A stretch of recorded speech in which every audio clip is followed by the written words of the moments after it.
Um, Maging liwat ko galing nga nga rule sa aircon para masapos kag hindi malipatan. So amo ni siya, i-play ko lang.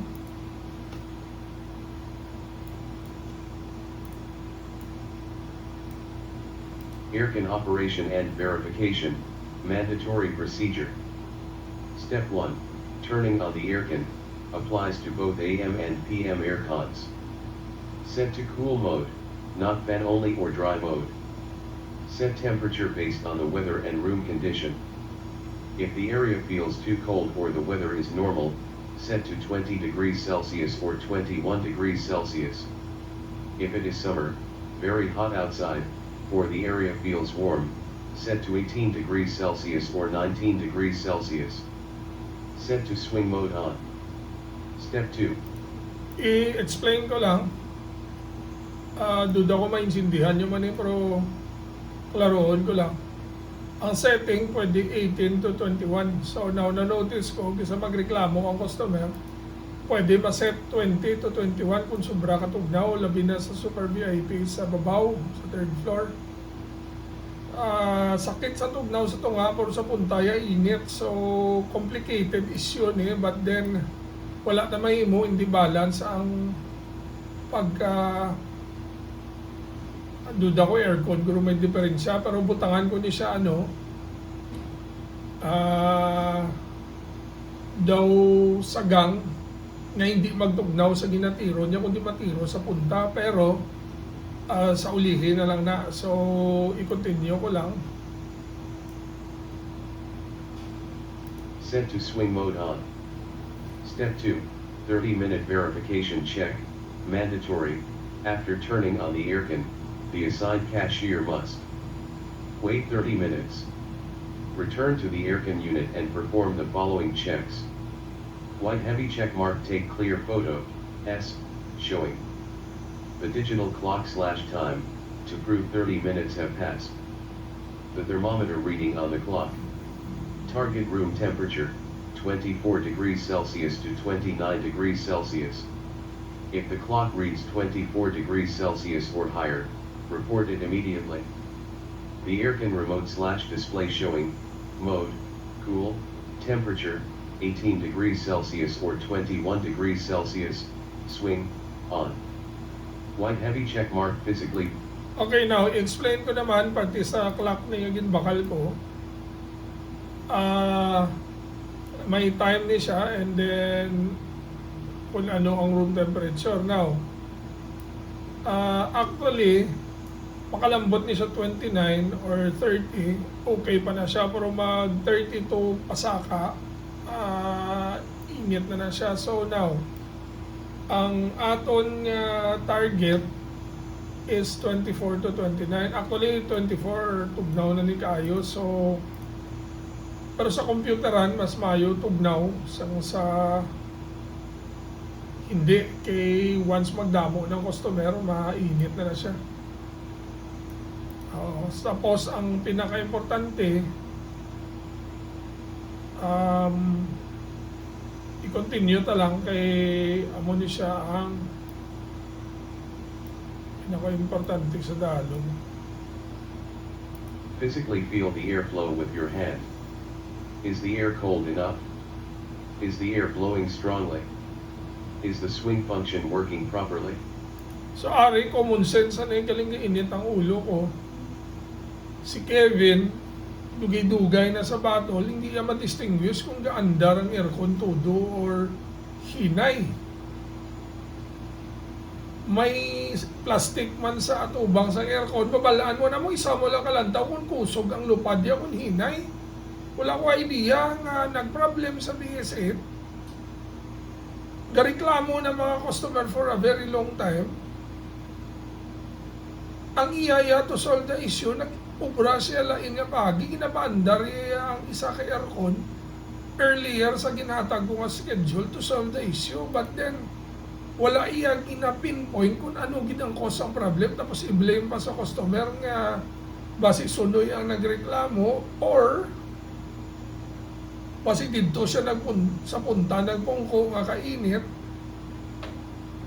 But then nagkadto ko to within 15 minutes time na locate tayo ng problem. So,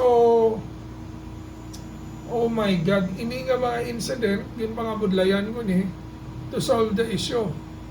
Pero common sense ni kaghapos lang ni isolve tani. So mabutang ko plastic sa tanan-tanan nga aircon laba. Once laba ang haboy sang plastic, meaning sinakusog ang buga sa hangin at the same time sakto ang setting kay maskin pa wala din pa rin siyang aircon kung nakaset na siya, hindi maximum speed turbo or maximum speed hinay na siya. So butahan ko din siya plastic, tapos I hope hindi na ni maliwat, tapos gin-separate ko ang work na naman liwat. Same sa trapo, hari pakita ko lang pati ang pag-clean. Step 3, reporting. Post the verification photo, S, in the group chat, GC, immediately after the check. If anything is not working properly, room temp is above 24 degrees Celsius, not cooling, wrong settings, weak. Ari gali, ako isa lang ni is above 30. Amo niyang medyo init na, pero actually 30, pwede pa na siya, pero mag 32 pa sa kainit na kayo. Room temp is above 30 degrees Celsius, not cooling, wrong settings, weak airflow, report it immediately to the manager. Weekly filter cleaning schedule, every Tuesday. First and third Tuesday of the month, AM cashier cleans the AM aircon filter. Second and fourth Tuesday of the month, PM cashier cleans the PM aircon filter. Cleaning steps. Remove filters and wash with water. Let dry completely before reinstalling. Take before and after photos. Post photos in GC with date and time. Photo documentation requirements, for deep cleaning. White heavy checkmark photo of dirty filters before cleaning. White heavy checkmark photo of clean filters after washing. White heavy checkmark photo of filters reinstalled in the unit. White heavy checkmark photo of digital clock showing date/time. White heavy checkmark post all photos in group chat, GC, with caption. Aircon filter cleaning, date, AM or PM aircon, done by, name. Bar chart part 2, revised Excel tracking format. So arin na lang, ipatapos ko na lang, pamatihan You ko can sa copy and paste the text below directly into. hindi. Nag-ubra na ko, no? So, ang ginliwat ko, para mas resolve ko nining issue, tapos next few weeks, hindi na ko gusto makabati reason, ay sir, wala ko nalimpyuhan na kay, hindi ko kabalo. Kag wala ko gintudluan. Pinapalusot na, so now, kung hindi ka kabalo, PM lang ko or PM lang si Yobs, kadtuan namon, kagtudluan ka, pero I think game over na inaka-reason kay mahimo na lang kami ni Ashley video kag ibutang ko siya sa Excel. Pero ang ginliwat ko diri is every Tuesday ari ang graph sa Excel. So diri ka mo ma-post kag every Tuesday naka-mark na siya. Green color, so AM cashier ang malimpyo. Ini naman yung daw red niyo or daw light red is PM. So filter ni siya. So kada Tuesday yan separate ko ng obligation. Kay para ang AM kag PM maka clean sa specific area nila na aircon kag maka-monitor.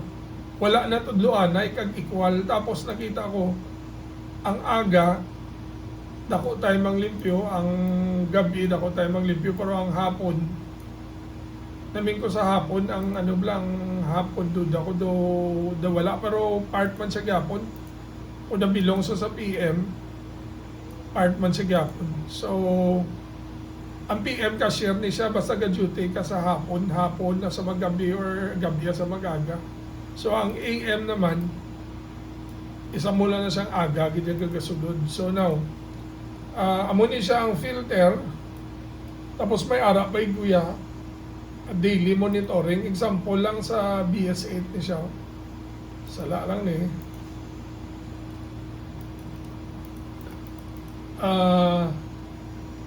May monitoring man ko ginobra. Pero ang monitoring niya po sila ni common sense na i-explain ko lang ni kung i-deploy ko na. So, gipangabudlayan ko ni kagapon whole day asa subong. So, I hope ang aircon issue hindi na matabo liwat kay mang suspend na ko. So, this problem sulit-sulit lang pero ang reason lang kay hindi para palan sa management kag ang cashier mismo wala concern kag wala gina-check. So, tapos inaabalang pero hindi na lang ako maghambal pa kay hapos lang ni Tani kayo mo pero now i-deploy ko ni today and then send this video pero ma-delay ang video sa BS8 kay na ako makakadto ko to dugay-dugay. So tapos na ni siya, i-deploy ko na lang.